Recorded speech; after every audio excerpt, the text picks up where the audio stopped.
जय हिंद जवानों, कैसे हो आप सभी। आज सभी एसएससी जीडी कांस्टेबल वाले स्टूडेंट के लिए हिंदी की क्लास लेके आ चुके हैं, जिसमें हम करने वाले विलोम शब्द, जिसको आप विपरीतार्थक शब्द भी बोलते हो। और दोस्तों, जैसा कि आप सभी को पता है कि आपके पेपर में यहाँ से 2 से 3 क्वेश्चन है वो हमेशा पूछे जाते हैं। तो बड़ी ही शानदार क्लास होने वाली है और हिंदी में जितना स्कोर हम कर सकते हैं 25 नंबर में, उतना ही क्या होगा कि हमें अपने सिलेक्शन के नजदीक ले जाने वाला है। तो आज की क्लास बहुत इंपॉर्टेंट है। मैंने उन शब्दों को लिया है जो बार बार एग्जाम्स में रिपीट होते हैं और आपके एग्जाम के लिए महत्वपूर्ण है। जिस तरीके के क्वेश्चंस आपको पेपर में देखने के लिए मिलने वाले हैं, उस तरीके के क्वेश्चंस मैं आपको यहाँ पर करवाने वाला हूँ। तो चलिए शुरुआत करते हैं। शुरुआत में देखते हैं क्या है कि इस दुनिया में आप ही हो जो अपने जीवन को बदल सकते हो।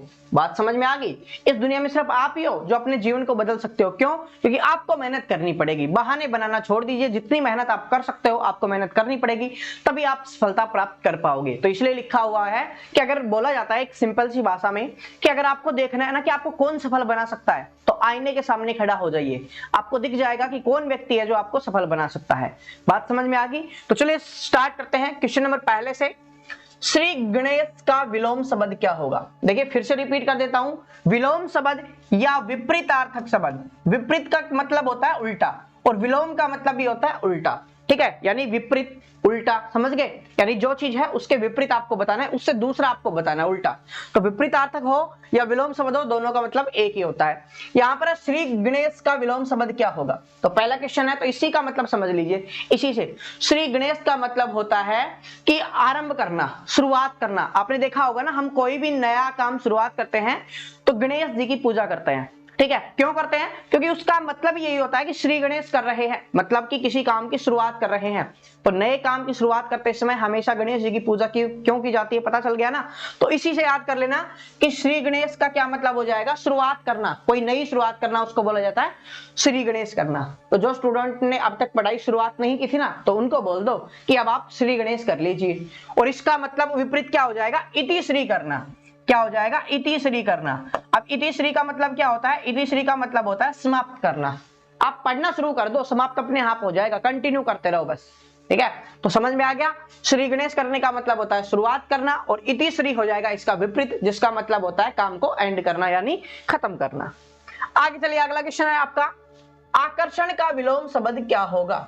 तो आकर्षण, किसी के प्रति आपका आकर्षण हो जाना, उसकी तरफ आकर्षित हो जाना, उसके मतलब कि आपका अटैचमेंट होना। ठीक है, तो आकर्षण का समझ गए कि उसके प्रति आपके अंदर भाव पैदा होना, उसको बोला जाता है आकर्षण होना। तो आकर्षण का हो जाएगा आपका यहाँ पर विकर्षण। समझ में आ गया। तो आकर्षण का विपरीत क्या हो जाएगा, यहाँ पर विकर्षण हो जाएगा। और जितने भी क्वेश्चन मैं आपको यहाँ पे करवा रहा हूं, सारे के सारे क्वेश्चन आपके हर एग्जाम्स में बार बार रिपीट होते हैं। तो आज की क्लास को कंप्लीट जरूर देखना और जिसके आंसर आपको पता है उसके आंसर आपको करने की कोशिश करनी है। अगला क्वेश्चन आपका, अल्पसंख्यक का विलोम शब्द क्या होगा। ये शब्द आपने बहुत बार सुना होगा, हमारे नेताओं के मुख से सुना होगा, बहुत ज्यादा जगह पे सुना होगा। अल्पसंख्यक, तो अल्पसंख्यक का मतलब होता है कम संख्या वाला। अल्प का मतलब होता है कम। ठीक है, तो अल्पसंख्यक का मतलब होता है जो कम संख्या वाला। जैसे बोला जाता है ना कि ये अल्पसंख्यक के धर्म के लोग हैं, अल्पसंख्यक जाति के लोग हैं। तो ये बात समझ में आ गया। तो ये है अल्पसंख्यक का मतलब होता है कम। ठीक है, कम संख्या में। संख्या का मतलब संख्या, अल्प का मतलब होगा कम। तो इसका विपरीत क्या हो जाएगा, बहुत। तो ये क्या हो जाएगा, बहुसंख्यक। ठीक है, तो बहुसंख्यक आपका यहाँ पर आंसर हो जाएगा। जैसे बोला जाए कि भारत में हिंदू धर्म है वो बहुसंख्यक है। ठीक है, क्योंकि हमारे देश में जो हिंदू धर्म है वो सबसे ज्यादा है, तो इसलिए क्या हो गया, ये बहुसंख्यक हो गया। बात समझ में आ गई। अल्पसंख्यक का मतलब होता है कम संख्या में और बहुसंख्यक इसका विपरीत हो जाएगा, जिसका मतलब होता है ज्यादा संख्या में। ठीक है, आगे चलते हैं। आगे है आपका, एकाधिकार का विलोम शब्द क्या होगा। तो एकाधिकार का मतलब होता है एक का अधिकार। ठीक है, नाम से ही पता चल रहा है। देखिए, एक का अधिकार, एक का अधिकार तो मानी एक का अधिकार, किसी भी चीज पे एक का अधिकार होता है उसको बोला जाता है एकाधिकार। बात समझ में आ गई। ठीक है, तो ये क्या हो गया, एकाधिकार हो गया। जैसे कि मैं एक एग्जांपल दूं, ये पेन है, इस पे क्या है, मेरा एकाधिकार है क्योंकि ये मेरा खुद का है। जिस तरीके से आपका प्रवीण कटारे क्लासेस है, ये क्या है, आप सभी का है, तो क्या हो जाएगा, सर्वाधिकार। ठीक है, ये आप जो प्रवीण कटारे क्लासेस परिवार है वो क्या है, सर्वाधिकार है, मतलब आप सभी का परिवार है। तो इस तरीके से हो जाएगा सर्वाधिकार, मतलब जिसपे सबका हक हो। एकाधिकार मतलब एक व्यक्ति का हक हो और सर्वाधिकार मतलब जितने भी लोग हैं सभी का हक हो। ठीक है, हाँ, जो हमारी 6 लाख की फैमिली होने वाली है, जो बहुत जल्द आप करवा दोगे, तो 6 लाख परिवार का हक है प्रवीण कटारे क्लासेस पे। ठीक है, बात समझ में आ गई। एकाधिकार और सर्वाधिकार का मतलब ठीक है, आगे देखिए क्या है, सन्यासी का विलोम शब्द क्या होगा। सन्यासी का विलोम शब्द, सन्यासी समझ रहे हो, सन्यासी का मतलब होता है जो अपने गृहस्थ जीवन को त्याग देता है, उसको हम सन्यासी बोलते हैं। तो सन्यासी का विपरीत क्या हो जाएगा, गृहस्थ। ठीक है, तो ऑप्शन नंबर सी। अब कुछ स्टूडेंट के दिमाग में आ रहा होगा क्या, भोगी। भोगी का मतलब होता है सुख भोगने वाला। ठीक है, तो जो सन्यासी का विपरीत भोगी नहीं होगा, समझ रहे हो, क्योंकि गृहस्थ से एक तो होता है गृहस्थ, जिस तरीके का हम जीवन जी रहे हैं ना, ये है गृहस्थ जीवन जो हमारे ऋषि मुनि जीते थे। ठीक है, अभी के समय में तो सभी ऋषि मुनि बहुत सारे ऐसे हैं, उनको साइड में रखते हैं, लेकिन जो हमारे ऋषि मुनि थे प्राचीन काल में, ठीक है, जिनको सम्मान के साथ आदर के साथ हम बुलाते हैं, तो वो क्या थे, वो सन्यासी थे। ठीक है, उनको मतलब कि गृहस्थ से कोई संबंध नहीं था उनका। बात समझ में आ गई। तो सन्यासी का मतलब क्या हो जाएगा, आपका विपरीत क्या हो जाएगा, गृहस्थ, यानी जो गृहस्थी चलाता है उसको गृहस्थ बोलते हैं, और सन्यासी होता है जो अपने मोक्ष की प्राप्ति के लिए घूमता है, उसको सन्यासी हम बोल देते हैं। गृहस्थ, भोगी समझ गए होगे आप। ठीक है, भोगी क्या होता है, ब्रह्मचार्य तो आप समझते हो, सभी को पता है, बताने की आवश्यकता नहीं है। राजा तो राजा होता है। ठीक है, राजा तो राजा होता है, राजा क्या होता है, राजा होता है। आगे देखिए क्या है, ऋणात्मक का विलोम शब्द क्या होगा। अब देखिए, अभी इससे पता चलेगा किस तरीके से पेपर घुमाया जाता है। देखिए क्या है, ऋणात्मक का विलोम शब्द क्या होगा। तो ऋणात्मक होता है जिसको हम बोलते हैं नेगेटिव। ठीक है, ऋणात्मक का होता है नेगेटिव। आपने सुना होगा कि उस पे ऋणात्मक प्रभाव है या नेगेटिव प्रभाव है, नेगेटिव इफेक्ट है। बात समझ रहे हो, तो इसका मतलब ऋणात्मक का होता है नेगेटिव, तो इसका विपरीत क्या हो जाएगा, पॉजिटिव। यानी घटा का क्या होता है, जोड़ होता है ना, तो नेगेटिव का क्या हो जाएगा, पॉजिटिव। पॉजिटिव को क्या बोलते हैं हम, धनात्मक बोलते हैं। ठीक है, तो ऋणात्मक का विपरीत क्या हो जाएगा, धनात्मक हो जाएगा। बात समझ में आ गई, बाकी तो कुछ भी नहीं है सारे। आगे देखिए, अवनी का विलोम शब्द क्या होगा। तो अवनी का विलोम शब्द हो जाएगा आपका अंबर। प्रोच का विलोम शब्द क्या है, प्रोस्ट। अब ये देखिए क्या है, इसमें क्वेश्चन स्टूडेंट क्या करते हैं, रट लेते हैं। क्या, कैसे रटते हैं, जो बचपन से रटते हुए आ रहे हैं कि प्रत्यक्ष का होता है प्रोच। ठीक है, प्रत्यक्ष का होगा परोक्ष होगा। ठीक है, प्रत्यक्ष का परोक्ष होगा। अब ये क्या है, इसको याद कर लिया लेकिन उल्टा पूछ लिया, तो आपको ध्यान देना, गलती मत करना इसमें। ठीक है, ये बात नोट कर लेना, आगे पीछे पीछे आगे दोनों का मतलब ये एक होता है, यानी प्लस का माइनस तो माइनस का प्लस। बात समझ में आ गई, तो वही चीज है। अगला देखिए, उपेक्षा। उपेक्षा तो एक होता है अपेक्षा, ये इसका विपरीत हो जाएगा अपेक्षा। अब बात समझ में आ रही, अपेक्षा का मतलब क्या होता है, किसी से रखना, उम्मीद रखना, उसको बोला जाता है अपेक्षा रखना। बोला जाता है ना कि मुझे आपसे, जैसे मैं बोलूं कि मुझे आप सभी से अपेक्षा है कि आप अपना पेपर अच्छे से क्लियर करोगे या उसमें अच्छा स्कोर करोगे, तो यह है अपेक्षा। और उपेक्षा करना आप समझ गए होगे, इसका विपरीत हो गया। आगे चलते हैं, देखिए विपरीतार्थक शब्द चुनिए, शोषक। शोषक का विपरीत क्या हो जाएगा, शोषक का मतलब होता है जो आपको शोषक करता है। ठीक है, मतलब कि जो आपको दबाता है, जो आपको दबाता है, आपसे मतलब कि बेवजह काम करवाता है, जिस तरीके की गुलामी बोली जाती है ना, जो आपसे गुलामी करवाता है उसको बोला जाता है शोषक। ठीक है, और एक होता है पोषक, जो आपका पालन पोषण करता है। ठीक है, मतलब आपको खिलाता पिलाता, आपकी जो इच्छाएं हैं उनकी पूर्ति करता है, उसको बोला जाता है पोषक। जैसे हमारे माता पिता वो क्या हो गए, पोषक हो गए, हम सभी को खिला पिला के बड़ा करते हैं। ठीक है, तो पोषक का मतलब समझ गए, ऑप्शन नंबर बी पोषक हो गया, और शोषक आप समझ गए जो शोषित करता है। अब कभी कभी देखिए एग्जाम में क्या डिफरेंट होता है, मैंने आपको बता दिया शोषक और पोषक।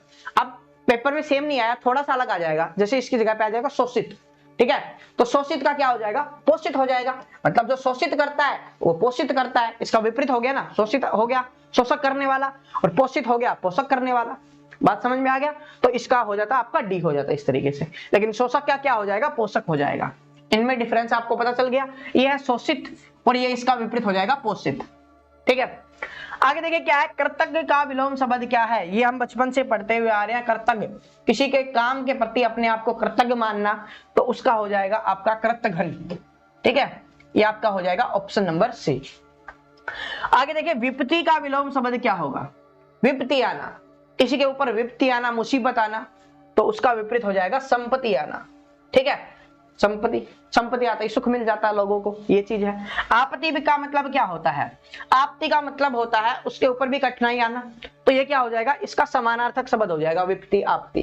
ठीक है, विपत्ति होना तो भी इसका मतलब यही है, और जो आपत्ति है उसका मतलब यही है कि किसी के ऊपर कठिनाई आना, किसी के ऊपर मुसीबत आना, ये चीज है। हर्ष का मतलब होता है किसी के पास खुशी आना। हर्ष क्या होता है, खुशी, उल्लास। ये बोला जाता है हर्ष को, क्योंकि आपके प्रायवाची भी आने वाले हैं। समृद्धि आना बोला जाता है ना, सुख समृद्धि आना मतलब सब कुछ आ जाना, सुख समृद्धि आना मतलब उसके पास धन भी आ गया, उसके पास खुशियां भी आ गई, तो उसको बोला जाता है सुख समृद्धि आना। तो इसका आंसर हो जाएगा विपरीति का क्या हो जाएगा आपका संपत्ति। आगे देखिए क्या है, उत्तम का विलोम शब्द क्या है। तो जिस तरीके से बोला जाता है ना, आप सभी बोलते हो, मैं क्या आप सभी बोलते हो कि एसएससी जीडी मतलब प्रवीण कटारे क्लासेज, मतलब एसएससी जीडी के लिए उत्तम है प्रवीण कटारे क्लासेज। उत्तम का मतलब आप समझ गए ना, बेस्ट, इंग्लिश में बोलना चाहूं बेस्ट, ठीक है। तो उत्तम का मतलब हो जाएगा बेस्ट, तो इसका क्या हो जाएगा, उत्तम का हो जाएगा अधम, ठीक है, जो बेस्ट नहीं है। आगे चलिए क्या है, आलोक का विलोम शब्द क्या होगा। तो आलोक का जो विलोम शब्द होता है ना, वो हो जाएगा आपका यहां पर अंधकार। अंधकार, जीवन में अंधकार छा गया, ठीक है, तो आलोक का क्या हो जाएगा, अंधकार हो जाएगा। ज्येष्ठ का विलोम शब्द क्या होगा। तो ज्येष्ठ का मतलब होता है बड़ा, ठीक है। आपने महाभारत में देखा होगा, या जो हमारी रामायण वगैरह आती है टीवी पे, उनमें आपने काफी बार सुना होगा ज्येष्ठ पुत्र, तो इसका मतलब होता है बड़ा बेटा, ठीक है। तो बड़ा, ज्येष्ठ का मतलब होता है बड़ा, तो इसमें छोटा किसका मतलब हो जाएगा, कनिष्ठ, ठीक है। कनिष्ठ का मतलब हो जाएगा क्या, छोटा, ठीक है। पूर्व का मतलब होता है पहले का, पूर्व होता है पहले का, या पूर्व एक दिशा भी है, लेकिन पूर्व का मतलब होता है पहले का। भूत का मतलब क्या होता है, बाद का, ठीक है, भूत का मतलब होता है बाद का। तो सबसे बड़े बेटे को क्या बोलते हैं हम, ज्येष्ठ बोलते हैं, और इसका हो जाएगा कनिष्ठ। आगे चलिए क्या है, गमन का विलोम शब्द क्या होगा।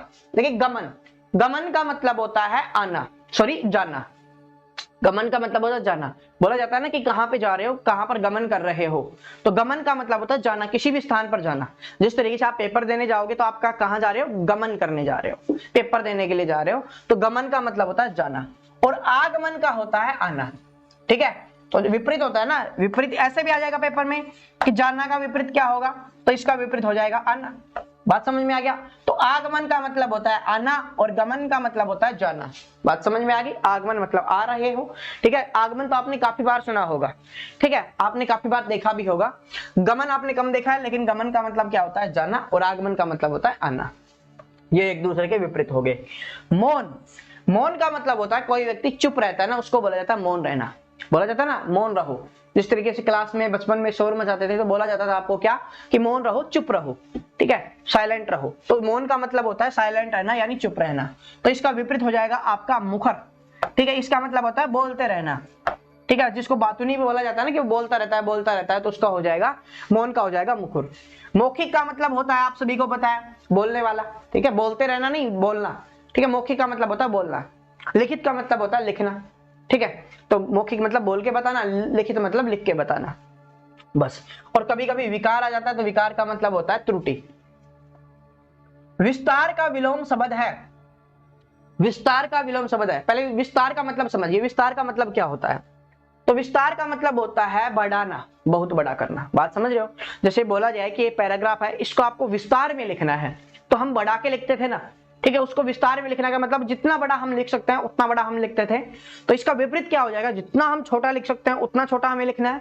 तो इसमें से क्या हो जाएगा, इसमें हो जाएगा संक्षेप, ठीक है। ऑप्शन नंबर डी हो जाएगा संक्षेप। अब कुछ स्टूडेंट को मतलब आ रहा होगा, देखिए विस्तार का मतलब होता है बड़ा, तो यहाँ पर लघु आ रहा होगा, ठीक है, लघु आ रहा होगा। किसी के दिमाग में छोटा आ रहा होगा, किसी के दिमाग में सूक्ष्म आ रहा होगा।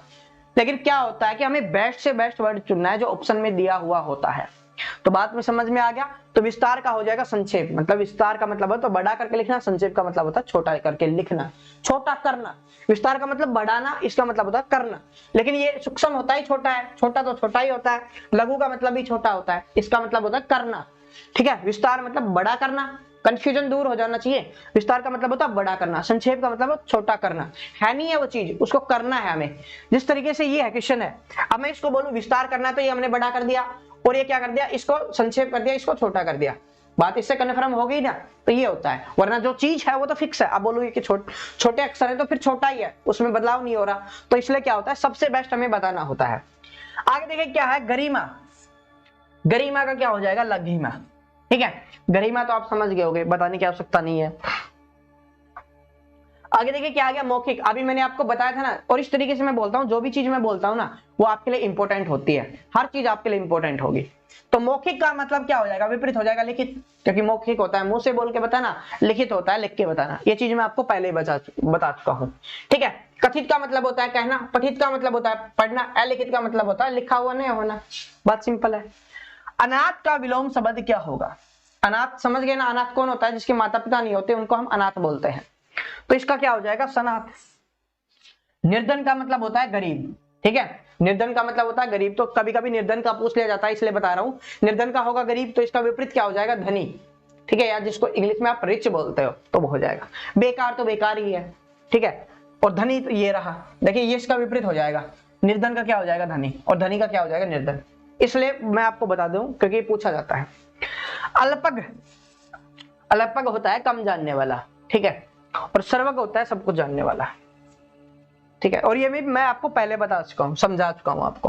अब देखिए हमने जो स्टार्टिंग में सीखा था ना वो क्वेश्चन फिर से आ गया, क्या है, सकारात्मक, उसमें था ऋणात्मक, इसमें क्या आ गया, सकारात्मक। तो सकारात्मक का मतलब होता है पॉजिटिव, ठीक है, समझाया था ना मैंने। तो सकारात्मक का होता है पॉजिटिव, तो इसका विपरीत क्या हो जाएगा, नेगेटिव, मतलब क्या हो जाएगा, नकारात्मक, ठीक है, नकारात्मक हो जाएगा इसका, तो ऑप्शन नंबर ए आंसर हो जाएगा।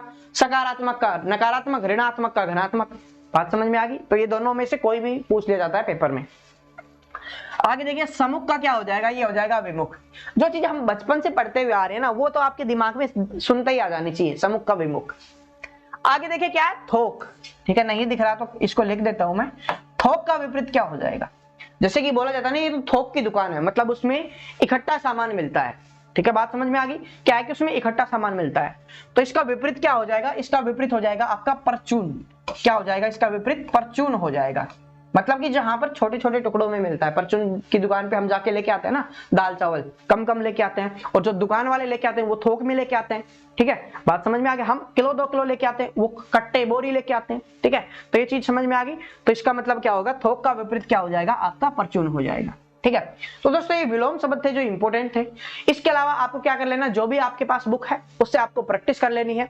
कुछ इन्फॉर्मेशन दे देता हूं, जैसे आज 4 बजे क्लास आने वाली है, क्योंकि आज मॉर्निंग में क्लास नहीं आई तो इसलिए आपको 3 क्लास देनी है। तो अब 4 बजे शाम को 4 बजे ये क्लास आएगी, तो इसको देखना मत भूलना। इसमें मैं नाव धारा आपको बेसिक से सिखाने वाला हूं। आपके यहाँ से क्वेश्चन हमेशा पेपर में पूछे जाते हैं, तो बेसिक चीज होगी वो जबरदस्त ट्रिक हम यहाँ पर करने वाले हैं, और फिर इवनिंग में ही इसके क्वेश्चंस करने वाले हैं। जो आपकी 8 बजे क्लास आती है ना उसमें हम इसके क्वेश्चंस को सोल्व करने वाले हैं। मतलब कहने का मतलब है आज इस चैप्टर को हम कंप्लीट करने वाले हैं बहुत अच्छे तरीके से। तो 4 बजे और 8 बजे क्लास देखना मत भूलना। और अगर आप चैनल पे नए हो, अभी तक सब्सक्राइब नहीं किया है तो सब्सक्राइब कर लीजिए। अपनी फैमिली जल्दी ही 600 के की होने वाली है तो उसको कंप्लीट करवा देना, ठीक है। वीडियो को लाइक और शेयर जरूर कर देना। मिलते हैं अगली वीडियो में, तभी को बेस्ट ऑफ लक। दोस्तों इस चैनल को सब्सक्राइब जरूर करें और वीडियो को लाइक जरूर दें ताकि मुझे वीडियो बनाने की प्रेरणा मिल सके, क्योंकि आपकी यह एक लाइक से ही मुझे खुशी मिलती है और वीडियो बनाने की उम्मीद पैदा होती है। धन्यवाद। जय हिंद, जय भारत।